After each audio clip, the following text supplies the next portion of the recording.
Hello gamers, what's up? Hope you're all doing very well and welcome back to our known guys. It's me Demon and in this episode we are going to talk about FSR upscaling and frame generation guys. So latest ആയിട്ടുള്ള കുറച്ച് triple A titles അല്ലെങ്കിൽ ഏതെങ്കിലും F P shooter games നിങ്ങൾ കളിക്കുന്ന ടൈമിൽ maybe നിങ്ങൾ notice ചെയ്തിട്ടുണ്ടാവാം. So graphics അല്ലെങ്കിൽ ഡിസ്പ്ലേ ഓപ്ഷൻസിൽ upscaling or frame generation options നിങ്ങൾ മോസ്റ്റ്ലി നോട്ടീസ് ചെയ്തിട്ടുണ്ടാവും. So basically what is upscaling? Upscaling എന്ന് പറയുമ്പോൾ ലെറ്റ്സ് നിങ്ങളുടെ മോണിറ്റർ 1080p ആണ്. സോ 1080p മോണിറ്ററിൽ മേ ബി നിങ്ങളുടെ ഗെയിം ഒരു 720p റെസൊല്യൂഷനിൽ നിങ്ങൾ ഗ്രാഫിക് കാർഡ് റെൻഡർ ചെയ്തിട്ട് നിങ്ങൾക്ക് ഔട്ട്പുട്ട് 1080pയിലോട്ട് അപ്സ്കെയിൽ ചെയ്ത് തരും. So what are the advantages? Advantages എന്ന് പറയുമ്പോൾ നിങ്ങൾക്ക് മേ ബി ലെറ്റ്സ് ഒരു 30 FPS കിട്ടിക്കൊണ്ടിരിക്കുന്ന സാധനത്ത് maybe 45 and more smoother frames നിങ്ങൾക്ക് കിട്ടാനായിട്ട് അത് ഹെൽപ്ഫുൾ ചെയ്യും. And what are the 3 companies that provide these features? അതായിരിക്കും മേ ബി നിങ്ങളുടെ അടുത്തൊരു ക്വസ്റ്റ്യൻ. സോ 3 കമ്പനീസാണ് ആ ഫീച്ചേഴ്സ് പ്രൊവൈഡ് ചെയ്യുന്നത്. First one is as you all know NVIDIA. Second one is AMD. AMDനെ കുറിച്ചാണ് നമ്മൾ ഇന്നത്തെ വീഡിയോയിൽ ടോക്ക് ചെയ്യാൻ പോകുന്നത്. And third one is Intel. Yes guys, Intel graphic card എടുക്കുന്നുണ്ട്, അതുപോലെ തന്നെ ഈ ടെക്നോളജീസും ഇറക്കുന്നുണ്ട്. ബട്ട് അത് പോപ്പുലറായിട്ട് വരുന്നതേ ഉള്ളൂ, it's not popular yet. So ഇന്നത്തെ വീഡിയോയിലോട്ട് മെയിൻ ടോപ്പിക്കിലോട്ട് നമുക്ക് കിടക്കാം. സോ മെയിനായിട്ട് നമ്മുടെ പറയാൻ പോകുന്നത് FSRന്റെ അപ്സ്കെയിലിംഗ് ആൻഡ് ഫ്രെയിം ജനറേഷനെ കുറിച്ചാണ്. സോ FSRന്റെ full form fidelity super resolution എന്നാണ് ഗൈസ്. ആൻഡ് ഇത് NVIDIA വെച്ച് നോക്കുമ്പോൾ വൈ ഇറ്റ്സ് ഡിഫറെൻറ്റ് എന്ന് ചോദിച്ചു കഴിഞ്ഞാൽ AMD love all gamers guys. കാരണം ഈ ഗ്രാഫിക് കാർഡ് നമുക്ക് ഈ ഒരു അപ്സ്കെയിലിംഗ് ഫീച്ചേഴ്സ് നിങ്ങൾക്ക് ഒരു 10 സീരീസ് കാർഡ് ഉണ്ടെങ്കിൽ ഓർ AMDയുടെ 500 സീരീസ് കാർഡ്സ് ഉണ്ടെങ്കിൽ അത് ആ കാർഡ്സോ എബോ ആയിട്ടുള്ള ഏത് കാർഡ്സിന് വേണോ നമുക്ക് ഈ അപ്സ്കെയിലിംഗ് ഫീച്ചർ യൂസ് ചെയ്യാൻ ഗൈസ്. പക്ഷേ ആർക്കുള്ളൊരു പ്രശ്നം, ഇത് ഗെയിമിൽ ഓൾറെഡി ഡെവലപ്പേഴ്സ് അത് ഇംപ്ലിമെൻറ്റ് ചെയ്യണം, എന്നാൽ മാത്രമേ നിങ്ങൾക്ക് ഈ അപ്സ്കെയിലിംഗ് ഫീച്ചർ യൂസ് ചെയ്യാൻ പറ്റുള്ളൂ. ആൻഡ് ഹൈലൈറ്റിംഗ് പാർട്ട്, നിങ്ങളൊരു NVIDIA യൂസർ ആണോ, നോ പ്രോബ്ലം. കാരണം NVIDIAയിലുള്ള 10 സീരീസ് കാർഡ്സിലൊന്നും നമുക്ക് ഈ അപ്സ്കെയിലിംഗും ഇല്ല, റേ ട്രേസിംഗും ഇല്ല, ഫ്രെയിം ജനറേഷനും ഇല്ല ഗൈസ്. സോ അതിലൊക്കെ വേണമെങ്കിൽ നമ്മുടെ ഓൾഡർ കാർഡ്സിനും കുറേ കൂടെ വർഷത്തേക്ക് പുഷ് ചെയ്യാനായിട്ട് നമുക്ക് ഈ അപ്സ്കെയിലിംഗ് ഫീച്ചർ യൂസ് ചെയ്യാം guys. First one is ultra quality, second one is quality, third one is balanced, fourth one is performance and fifth one is ultra performance. So ഈ ഡിഫറെൻറ്റ് മോഡ്സിൽ എന്തൊക്കെ changes ആണ് വരുന്നത്? ഈ മോഡ്സിൻ്റെ പേരിലുള്ളതുപോലെ തന്നെ ഓരോ മോഡ്സും ഡിഫറെൻറ്റ് ക്വാളിറ്റീനെയാണ് ഫേവർ ചെയ്യുന്നത്. So first one ultra quality. So നിങ്ങളുടെ ഗെയിമിൻ്റെ ഒരു ക്വാളിറ്റിയും മിനിമൈസ് ആവാതെ നിങ്ങൾക്ക് പെർഫോമൻസ് കൂട്ടിത്തരാനാണ് ശ്രമിക്കുന്നത്. സോ നിങ്ങളുടെ ഗെയിം ഇപ്പോൾ 1080p എക്സാമ്പിളാണ് നമ്മളിപ്പോൾ ഇവിടെ എടുത്തിട്ടുള്ളത്. സോ 1080pയിൽ ഗെയിം റെൻഡർ ആവുകയാണെന്നുണ്ടെങ്കിൽ, ലൈക്ക് 1080p റെൻഡർ ആവുകയാണെന്നുണ്ടെങ്കിൽ നമ്മൾ അവിടെ ഒരു അപ്സ്കെയിലിംഗ് യൂസ് ചെയ്യുന്നില്ല. ബട്ട് അൾട്രാ ക്വാളിറ്റി നമ്മൾ യൂസ് ചെയ്യുകയാണെന്നുണ്ടെങ്കിൽ 1080pയുടെ ഗെയിം ഒരു 77% റെസൊല്യൂഷൻ സ്കെയിലായിരിക്കും റെൻഡർ ആവുന്നത്. ആൻഡ് നമുക്ക് 1080p ഫുൾ മോണിറ്ററിലോട്ട് നമുക്കത് അപ്സ്കെയിൽ ചെയ്ത് തരും. And if you are using quality use ചെയ്യുകയാണെന്നുണ്ടെങ്കിൽ നമുക്കൊരു 67% റെൻഡർ സ്കെയിൽ 1080pയുടെ 67% റെസൊല്യൂഷനിൽ മാത്രം ഗെയിം റെൻഡർ ആകത്തുള്ളൂ. അത് കഴിഞ്ഞ് നമുക്ക് 1080pയിലോട്ട് ഫുള്ളായിട്ട് അപ്സ്കെയിൽ ചെയ്ത് തരും. നിങ്ങൾ ബാലൻസ്ഡ് ആണ് യൂസ് ചെയ്യുന്നതെന്നുണ്ടെങ്കിൽ നിങ്ങൾക്ക് ഒരു 1080pയുടെ 59% ആയിരിക്കും റെൻഡർ സ്കെയിൽ. എന്ന് പറയുമ്പോൾ 59% റെസൊല്യൂഷൻ മാത്രമേ അത് ഗ്രാഫിക് കാർഡ് റെൻഡർ ചെയ്യത്തുള്ളൂ, ബാക്കി നമുക്ക് അപ്സ്കെയിൽ ചെയ്ത് തരും. അടുത്ത് വരുന്നതാണ് പെർഫോമൻസ് എന്ന് പറയുമ്പോൾ നിങ്ങൾ 50% ആയിരിക്കും റെൻഡർ സ്കെയിൽ ഗൈസ്. അതിനായിരിക്കും നമുക്ക് 1080pയിലോട്ട് അപ്സ്കെയിൽ ചെയ്ത് തരുന്നത്. And the last one is ultra performance എന്ന് പറയുമ്പോൾ നമ്മുടെ ഗെയിമിൻ്റെ 1080pയുടെ 33% ആയിരിക്കും ഗ്രാഫിക് കാർഡ് അവിടെ റെൻഡർ ചെയ്യുന്നത്. അത് കഴിഞ്ഞ് ബാക്കിയുള്ള റെസൊല്യൂഷൻ നമുക്കത് അപ്സ്കെയിൽ ചെയ്ത് തരും.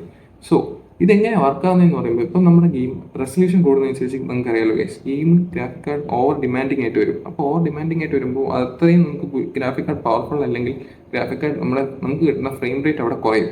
സോ ബേസിക്കലി ഈ ടെക്നോളജി എന്ത് ചെയ്യുമെന്ന് വെച്ച് കഴിഞ്ഞാൽ ഗെയിമിൻ്റെ ഇൻറ്റേർണൽ ആയിട്ടുള്ള റെസൊല്യൂഷൻ കുറയ്ക്കുന്ന സമയത്ത് നമുക്ക് നമ്മുടെ ഗ്രാഫിക് കാർഡിലുള്ള ലോഡ് കുറയും. ആൻഡ് ബാക്കി ഇപ്പം AMDയുടെ അപ്സ്കെയിലിംഗ് വർക്കാവുന്ന ഫിൽറ്റർ ബേസ്ഡ് ആണ്. സോ ഇതൊരു AI അപ്സ്കെയിലിംഗ് അല്ല. DLSS ആണെങ്കിൽ AI അപ്സ്കെയിലിംഗ് ആണ്. അതുപോലെ തന്നെ അതിൻ്റെ quality is far better than FSR.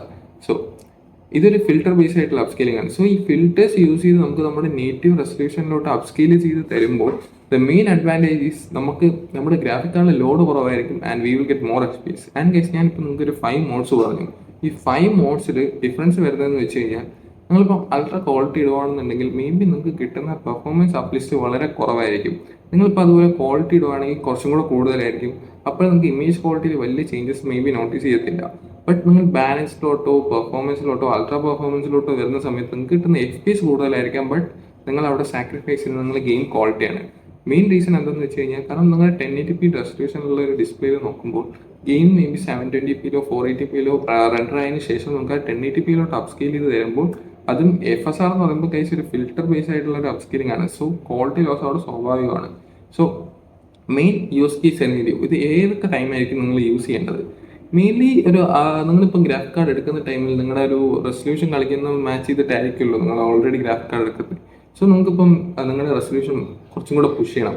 May be ഒരു 3060 ഇപ്പോൾ RX 6600 നിങ്ങൾക്ക് ഇപ്പോൾ ഒരു മേ ബി ഒരു 2K കളിക്കണമെങ്കിൽ ഇറ്റ് ഈസ് വെരി ഹെൽപ്പ്. ഇതിന്റെ യൂസ് കേസ് എനിക്ക് എപ്പോഴാണ് നിങ്ങളിപ്പോൾ ലേറ്റസ്റ്റ് ആയിട്ടുള്ള ഒരു ഗെയിം കളിക്കുകയാണെന്നുണ്ടെങ്കിൽ ഇപ്പം നിങ്ങൾക്ക് അല്ലെങ്കിൽ ലോസ് ഭയങ്കര കൂടുതലാണ്, അല്ലെങ്കിൽ ഗെയിം ഈസ് ഭയങ്കര ഡിമാൻഡിങ് ആണ് എങ്കിൽ നിങ്ങൾക്ക് ഇത് യൂസ് ചെയ്യാം. യൂസ് ചെയ്ത് നിങ്ങൾക്ക് ഒരു വെരി സ്മൂത്ത് ഒരു എന്താ പറയുക ഒരു പ്ലേയബിൾ എക്സ്പീരിയൻസിലോട്ട് നിങ്ങൾ ഗെയിം കൊണ്ടുവരാനായിട്ട് നിങ്ങൾക്ക് ഈ ഫീച്ചേഴ്സ് യൂസ് ചെയ്യാം.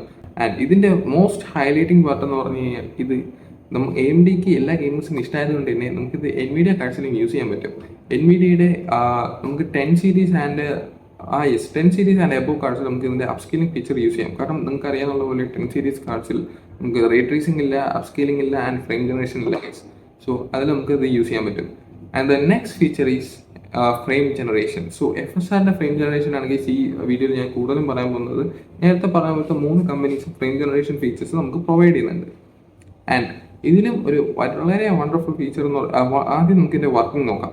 സോ ഇതിൻ്റെ മെയിൻ വർക്കിംഗ് എന്ന് വെച്ച് കഴിഞ്ഞാൽ 2 ഫ്രെയിംസ് എടുത്തിട്ട് അതിൻ്റെ നടുക്കുള്ള ഫ്രെയിംസ് നമ്മുടെ ഗ്രാഫിക് കാർഡ് വിചാരിക്കും ലൈക്ക് ഇങ്ങനെയായിരിക്കും ഈ ഫ്രെയിം വരാൻ പോകുന്നത്, എന്നിട്ട് അവിടെ ഒരു ഫേക്ക് ആയിട്ടുള്ള ഒരു ഫ്രെയിം ആഡ് ചെയ്യും. സോ ഇങ്ങനെ പ്രിഡിക്റ്റ് ചെയ്ത് ആഡ് ചെയ്യുന്ന സമയത്ത് നമുക്ക് എന്താ പറയുക കൂടുതൽ ഫ്രെയിംസ് കിട്ടും. സോ കൂടുതൽ ഫ്രെയിംസ് കിട്ടുമ്പോൾ ലൈക്ക് നമ്മളിപ്പോൾ FSR യൂസ് ചെയ്യുമ്പോൾ നമുക്കിപ്പോൾ ഒരു ഫ്രെയിം ബൂസ്റ്റ് ആയിട്ട് ഒരു 10 to 20 FPS ആണ് കിട്ടുന്നതെങ്കിൽ ഇവിടെ ഒരു 40 to 50 FPSന്റെ ബൂസ്റ്റ് കിട്ടാൻ ചാൻസസ് ഉണ്ട്. കാരണം നമ്മൾ ഇതിൻ്റെ ഇടയിൽ ഫേക്ക് ഫ്രെയിംസ് ആഡ് ചെയ്ത് നമുക്ക് മറ്റേ ഇതിൻ്റെ ഇടയിൽ മിസ്സിംഗ് ആയിട്ടുള്ള ഫ്രെയിംസ് ആഡ് ചെയ്ത് ഒരു ഇമേജ് കൂടുതൽ സ്മൂത്ത് ആകും. സോ സപ്പോർട്ടഡ് ആയിട്ടുള്ള ഗെയിംസിൽ ഇത് 2 യൂസ് ചെയ്ത് കഴിഞ്ഞാൽ നമുക്ക് വളരെ പ്ലേയബിൾ ആയിട്ടുള്ള ഒരു FPS കിട്ടും ഗൈസ്. DLSS വെച്ച് കമ്പയർ ചെയ്യുമ്പോൾ FSRന്റെ ഫ്രെയിം ജനറേഷൻ എങ്ങനെ സ്പെഷ്യൽ ആണെന്ന് നോക്കുമ്പോൾ ഗൈസ് ഇത് RTX 2000 സീരീസ് ആൻഡ് എബോവ് ഉള്ള എല്ലാ കാർഡ്സിലും വർക്കാവും. നമുക്ക് NVIDIയുടെ ഫ്രെയിം ജനറേഷൻ യൂസ് ചെയ്യണമെങ്കിൽ ഗൈസ് 4000 സീരീസ് കാർഡ്സ് വാങ്ങിയാൽ മാത്രമേ പറ്റത്തുള്ളൂ. സോ നിങ്ങളുടെ കയ്യിൽ ഇപ്പോൾ ഫോർ എൻ്റെ എക്സാമ്പിൾ തന്നെ പറയാം, എൻ്റെ കയ്യിൽ ഇപ്പോൾ 3060 ആയിരിക്കുന്നുണ്ട്. ഇപ്പോൾ ലേറ്റസ്റ്റ് ആയിട്ട് വരുന്ന ഏതെങ്കിലും ഗെയിംസ് ഇപ്പോൾ എനിക്ക് കുറച്ചും കൂടെ ബെറ്റർ ആയിട്ട് കളിക്കണമെന്നുണ്ടെങ്കിൽ എനിക്ക് ഫ്രെയിം ജനറേഷൻ സപ്പോർട്ട് ഇല്ല. സോ അങ്ങനെ ഇപ്പോൾ നിങ്ങൾക്ക് ഇപ്പോൾ ഒരു 2060 അല്ലെങ്കിൽ ഏതെങ്കിലും 2000 സീരീസ് ആൻഡ് എബോവ് ഏത് കാർഡ്സ് ഉണ്ടെങ്കിലും നിങ്ങൾക്ക് ഫ്രെയിം ജനറേഷൻ യൂസ് ചെയ്യാൻ കഴിയും. അതുപോലെ തന്നെ AMDയുടെ FSR അപ്സ്കെയിലിംഗ് യൂസ് ചെയ്യാം. ഇപ്പോൾ മേ ബി നിങ്ങൾക്ക് FSR അപ്സ്കെയിലിംഗ് യൂസ് ചെയ്യാൻ ഇഷ്ടമില്ല, നിങ്ങൾക്ക് ഇപ്പോൾ DLSS ആണ് കുറച്ചും കൂടെ നല്ലതെന്ന് തോന്നുന്നെങ്കിൽ, കാരണം കമ്പാരിറ്റീവ്ലി DLSS ബെറ്റർ ആണ് ഗൈസ്. അതിൻ്റെ ഒരു കമ്പാരിസൺ വീഡിയോ പറ്റുമെങ്കിൽ ഞാൻ നോക്കാം. നിങ്ങൾക്ക് അങ്ങനത്തെ ഒരു വീഡിയോ വേണമെന്നാണെങ്കിൽ comment and let us know in the comments guys. And ഇപ്പോൾ പറഞ്ഞ 2 ഫീച്ചേഴ്സ് FSRന്റെ upscaling and frame generation game developers അവരെ ഗെയിമിൽ ഇംപ്ലിമെൻറ്റ് ചെയ്തിട്ടുണ്ടെങ്കിൽ മാത്രമേ നമുക്കത് യൂസ് ചെയ്യാൻ പറ്റത്തുള്ളൂ. So what about GTA 5? GTA 5 2013 ഇറങ്ങിയൊരു ഗെയിമാണ്. സോ അതിനിപ്പം അല്ലെങ്കിൽ RDR2 തന്നെ എടുത്തു. RDR2ൻ്റെ അകത്ത് ആകെ അപ്സ്കെയിലിംഗ് ഫീച്ചർ മാത്രമേ ഉള്ളൂ, ഫ്രെയിം ജനറേഷൻ ഇല്ല. അപ്പോൾ ഇതേപോലത്തെ ഗെയിംസ് ഉണ്ട്, നിങ്ങൾക്ക് ഫ്രെയിംസ് അപ്സ്കെയിൽ ചെയ്യണം അല്ലെങ്കിൽ ഫ്രെയിംസ് കൂട്ടണം, ഫ്രെയിം റേറ്റ് കൂട്ടണമെങ്കിൽ വാട്ട് വിൽ യു ഡു? നിങ്ങളുടെ കയ്യിൽ RX 6000 series or RX 7000 series cards ആണെങ്കിൽ ഗൈസ് യു ആർ ലക്കി. കാരണം എന്തെന്ന് വെച്ച് കഴിഞ്ഞാൽ നിങ്ങൾക്ക് അവിടെ വേറെ 2 ഫീച്ചേഴ്സ് AMD പ്രൊവൈഡ് ചെയ്യുന്നുണ്ട് which is not available in NVIDIA cards or Intel cards.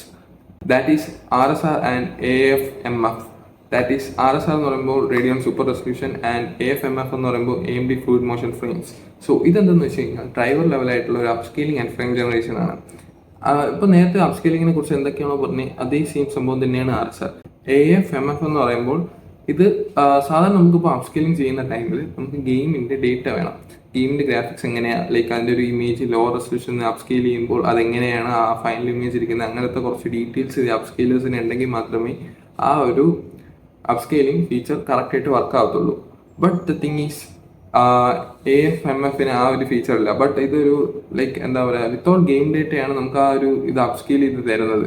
So അതിൻ്റേതായിട്ടുള്ള ഒരു ഡിസഡ്വാൻറ്റേജ് എന്ന് പറയുമ്പോൾ ഇതിന് മേ ബി ആർട്ടിഫാക്റ്റിംഗ് സ്ക്രീനിൻ്റെ ഒരു സൈഡിലായിട്ട് ആർട്ടിഫാക്റ്റിംഗ് വരാനുള്ള ചാൻസസ് കൂടുതലാണ്. ബട്ട് അത് എല്ലാ ടൈമും വരണമെന്ന് നിർബന്ധമില്ല ഗൈസ്. സോ അത് വരാനുള്ള ചാൻസ് കൂടുതലാണ്. ആൻഡ് ഇതൊക്കെ നിങ്ങൾക്ക് ലൈവായിട്ട് ആക്ഷനായിട്ട് ലൈവ് അല്ല അടുത്തൊരു വീഡിയോ ആയിട്ട് നിങ്ങൾക്ക് കാണുന്നുണ്ടെങ്കിൽ നമ്മൾ RX 7600 XTയുടെ ഒരു വീഡിയോ ലൈക്ക് ഫുള്ളി റെക്കോർഡ് ചെയ്ത് വെച്ചിട്ടുണ്ട് ഗൈസ്. സോ അത് മിസ് ഔട്ട് ചെയ്യാതിരിക്കാൻ സബ്സ്ക്രൈബ് ചെയ്യുക and turn on the notification bell guys. And നമ്മളിപ്പോൾ അപ്സ്കെയിലിംഗ് പറഞ്ഞു ആൻഡ് ഫ്രെയിം ജനറേഷനും പറഞ്ഞു. ഇതിൽ നമ്മൾ മിസ് ചെയ്തൊരു കാര്യമാണ് ഫ്രെയിം ജനറേഷൻ യൂസ് ചെയ്യുമ്പോൾ ഉള്ള ഒരു ഡിസഡ്വാൻറ്റേജ്. ഈ ഫ്രെയിം ജനറേഷൻ ഇപ്പോൾ ലേറ്റസ്റ്റ് ആയിട്ടുള്ള Call of Duty Warzone type ഗെയിംസിനും അത് അവൈലബിൾ ആണ്. But the thing is frame generation നമ്മൾ ഓരോ ഫ്രെയിമിൻ്റെ ഇടയിൽ ഒരു ഫേക്ക് ഫ്രെയിം യൂസ് ചെയ്യുമ്പോൾ ഉള്ളൊരു ഇഷ്യൂ എന്ന് വെച്ച് കഴിഞ്ഞാൽ അവിടെ ലേറ്റൻസി കൂടെ ഇപ്പം മൗസ് മേ ബി ഒന്ന് നീക്കി കഴിഞ്ഞാൽ അത് മോട്ടറിൽ നീങ്ങാൻ കുറച്ച് ടൈം എടുക്കും. അത് so highly competitive FPS games കളിക്കുന്നവർക്കാണെങ്കിൽ ആ നോട്ടീസ് ഭയങ്കര കൂടുതലായിട്ട് അവർക്ക് മനസ്സിലാവും. സോ അവിടെ ഒരു ലേറ്റൻസി കൂടുതലായിട്ട് വരാനുള്ള ചാൻസസ് ഉണ്ട്. ബട്ട് ആ ലേറ്റൻസി നമുക്ക് AMDയുടെ ആൻറ്റി ലാഗ് എന്ന് പറഞ്ഞ ഫീച്ചർ വെച്ചിട്ട് കുറയ്ക്കാൻ പറ്റും. AMD കാഴ്ചയാണെങ്കിൽ അങ്ങനെ കുറയ്ക്കാൻ പറ്റും. DLSS-ലാണെങ്കിൽ ലൈക്ക് NVIDIA കാഴ്ചയിലാണെങ്കിൽ അത് കുറയ്ക്കാനായിട്ട് വേറെ ഫീച്ചർ ഉണ്ട്. സോ അത് നമ്മൾ NVIDIയുടെ ഫീച്ചേഴ്സ് പറയുമ്പോൾ നമ്മൾ അതിൽ ഡിസ്കസ് ചെയ്യുന്നതായിരിക്കും. സോ നിങ്ങൾ ആൻറ്റി ലാഗ് എന്ന് പറഞ്ഞ ഫീച്ചർ ഉപയോഗിച്ച് നിങ്ങൾക്ക് ലേറ്റൻസിയും കുറയ്ക്കാൻ പറ്റും. ബട്ട് ഞാൻ പറയുന്നതെന്ന് വെച്ച് കഴിഞ്ഞാൽ നിങ്ങൾ ഇപ്പം കോമ്പറ്റേറ്റീവ് ഗെയിംസ് കളിക്കുകയാണെന്നുണ്ടെങ്കിൽ മോസ്റ്റ്ലി ഈ ഒരു ഫീച്ചർ യൂസ് ചെയ്യാതിരിക്കുന്നതായിരിക്കും. AMDയുടെ ഫ്രെയിം ജനറേഷൻ യൂസ് ചെയ്യാതിരിക്കുന്നതായിരിക്കും നല്ലത്. മോസ്റ്റ്ലി നിങ്ങൾ നേറ്റീവ് റെസൊല്യൂഷനിൽ കളിക്കുന്നതായിരിക്കും ഏറ്റവും ബെസ്റ്റ്. സോ ഇന്നത്തെ വീഡിയോ നിങ്ങൾക്ക് ഹെൽപ്ഫുൾ ആയി വിചാരിക്കുന്നു ഗൈസ്. ആൻഡ് ഇതുപോലത്തെ കൂടുതൽ വീഡിയോസിന് ആൻഡ് ലൈക്ക് ആൻഡ് സബ് ചെയ്യുക ഗൈസ്. ആൻഡ് നിങ്ങൾക്ക് ഇതിൽ എന്തെങ്കിലും സജഷൻസ് ഉണ്ടെങ്കിൽ let us know in the comments. So Velonix is signing off guys. Bye bye and see you all on the next video.